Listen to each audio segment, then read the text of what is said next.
le collège. Maintenant que j'ai 60 ans, j'ai pas fini le collège. Puis,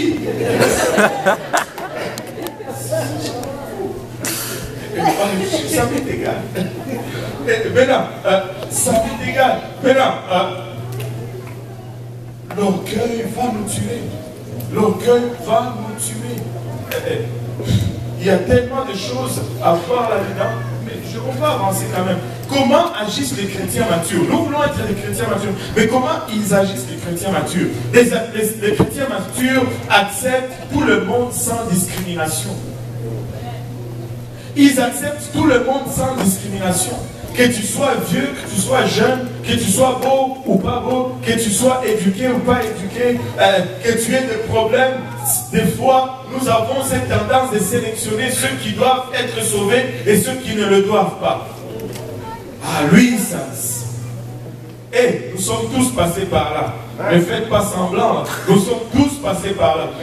Tu regardes quelqu'un qui rentre avec qui dit ah, ça va faire un bon chrétien. Tu regardes l'autre, c'est wow, il y a du travail ici. Nous sommes tous passés par là. Et très souvent, nous nous trompons. C'est là où il y a du travail. Et j'étais un cas désespéré. Quand je suis arrivé à l'église, on ne me donnait pas beaucoup de chance, moi aussi. Romains 14, verset 11 dit faites accueil à celui qui est faible dans la foi et ne discutez pas sur les opinions. Les opinions, c'est comme des nez. Tout le monde en a un. Oui. Amen. Tout le monde en a. Enfin, j'espère que vous avez un nez. Il laisse. Le chrétien mature laisse les jugements des autres entre les mains de Dieu. Si l'autre me juge, c'est Dieu qui va s'en occuper. Écoutez, nous devons développer ce qu'on appelle chez nous en Afrique là, le dos de canard. Tu as déjà essayé de jeter l'eau sur le dos de canard? Ça glisse, ça ne reste pas. Amen. Dieu va s'en occuper. Ce n'est pas mon problème. Dieu va s'en occuper. Je ne règle pas mes comptes. Je les transfère à Dieu. Alléluia. Romains 14, là, vous commencez à avoir peur de moi. Là. Parce que... Romains 14, 10. Mais toi, pourquoi juges-tu ton frère? Ou toi, pourquoi méprises-tu ton frère? Puisque nous comparaîtrons tous devant le tribunal de Dieu. Nous tous, nous allons être jugés par Dieu. Romains 14, 4 nous dit, qui es-tu, toi, qui juges un serviteur d'autrui? Écoutez, il n'est pas ton serviteur, il est le serviteur de Dieu. Il est en train de te rendre service, mais il n'est pas ton serviteur.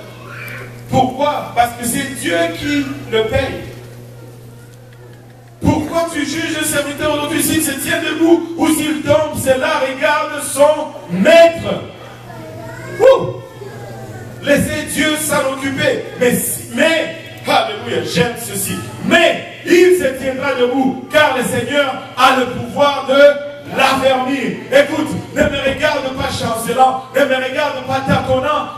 Dieu va m'affermir. Je vais me tenir debout, c'est sa promesse. C'est sa promesse. C'est sa promesse. Hey, alléluia. Les chrétiens matures prennent la responsabilité de leur influence. Savez-vous que nous allons toujours influencer les autres? Ils prennent la responsabilité de leur influence. Comment est-ce que tu influences les autres? Dans le bien ou dans le mal? Romains 14, 7, en effet, nul de nous ne vit pour lui-même. Tu ne vis pas pour toi-même. Tu dis, oh, c'est ma vie. Oh, non, tu ne vis pas pour toi-même. Ta vie ne t'appartient même pas au fond. Jésus l'a racheté. Et nul ne meurt pour lui-même. Nous allons toujours influencer quelqu'un. Si tu marches bien avec Dieu, tu deviens un chrétien modèle, tu vas voir, tu vas attirer des gens autour de toi. Mais devine quoi? Si tu tombes aussi dans le péché, dans les blablabla, tu vas aussi attirer des gens autour de toi. Le choix t'appartient. Le choix t'appartient. Quelle responsabilité de ton influence que tu vas prendre? Regardez Romains 14, 13. Ne nous jugeons donc plus les uns les autres, mais pensez plutôt à ne rien faire qui soit soit pour votre frère une pierre d'achoppement ou une occasion de chute.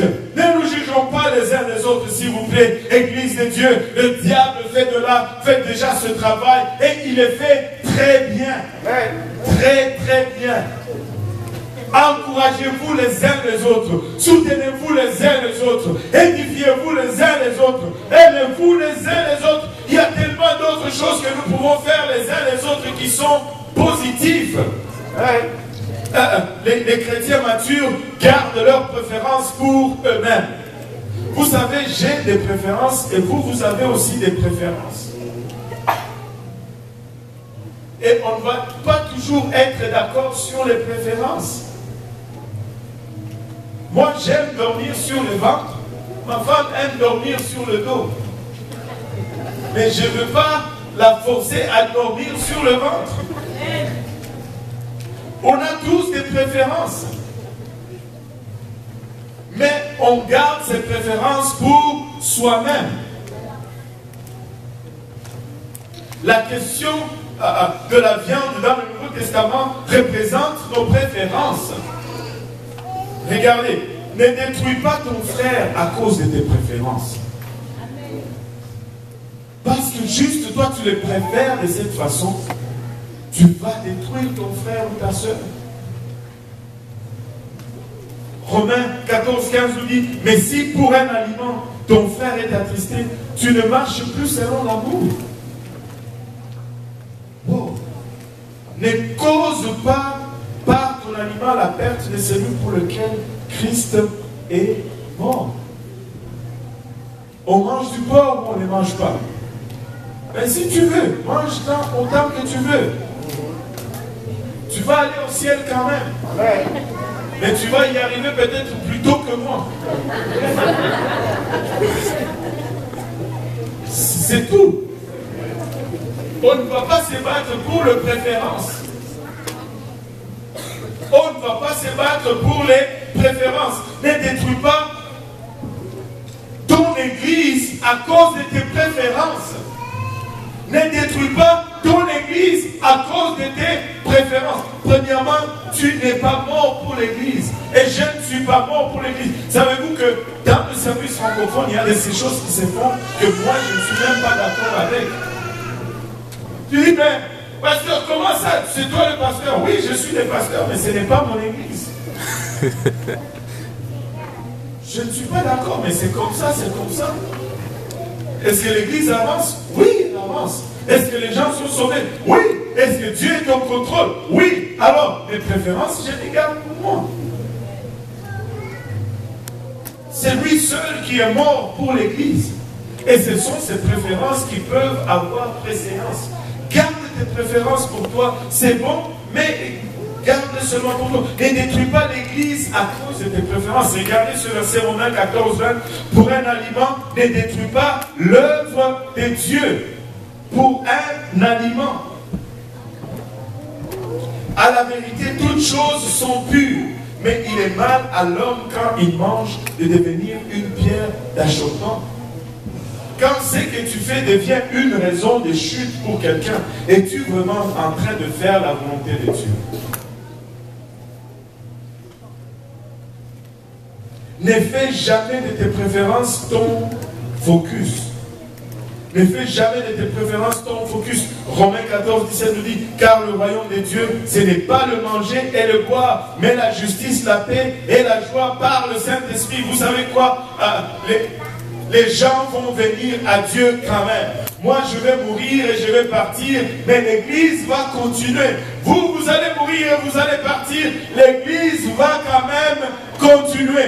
Nous n'allons pas détruire l'église de Dieu à cause de nos préférences ou à cause de tout ce... Ça ne fonctionne pas. Ça ne fonctionne pas. Regardez rapidement avec moi. 1 Corinthiens 10, 23. Tout est permis, mais tout n'est pas utile. Mais tout n'édifie pas. Il y a de ces choses que vous allez faire qui ne servent à rien. Et vous allez vous battre là-dessus. Non, non. Nous allons développer autre chose. Nous allons développer l'amour fraternel. Nous allons développer la compassion. Regardez, à 1 Corinthiens 9, 22, je dois y aller rapidement là. J'ai été faible avec les faibles, afin de gagner les faibles. Je me suis fait tout à tous, afin d'en sauver de toute manière quelques-uns. Telle doit être l'attitude d'un chrétien mature.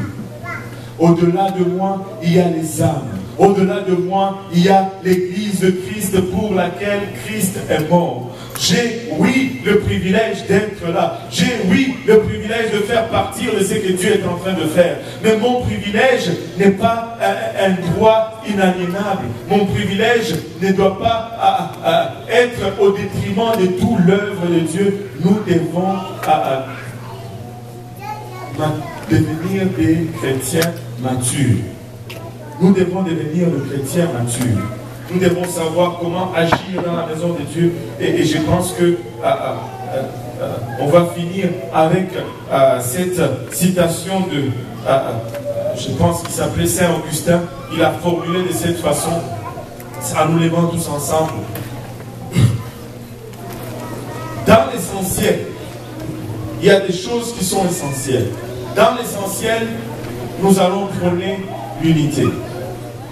Dans le non-essentiel, nous allons prôner la liberté.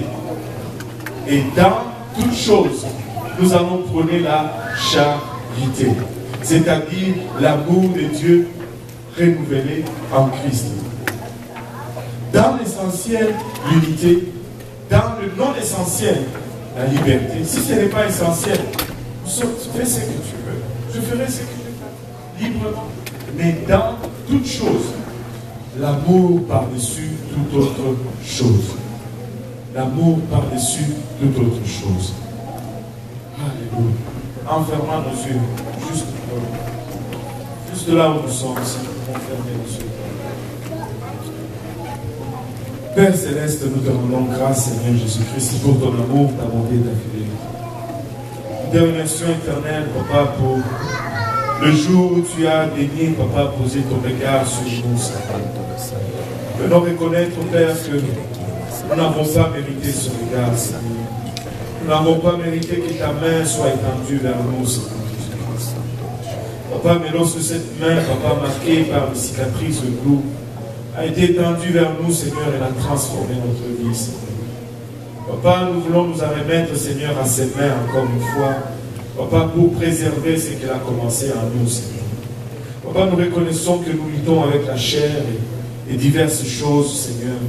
Et ces choses, des fois, viennent entraver ton œuvre parmi nous. Seigneur, nous venons premièrement demander humblement pardon de nos écarts, de nos faiblesses, Papa, de nos distractions, Seigneur, de notre orgueil, des fois qui nous saisit sans même que nous en soyons conscients, Seigneur.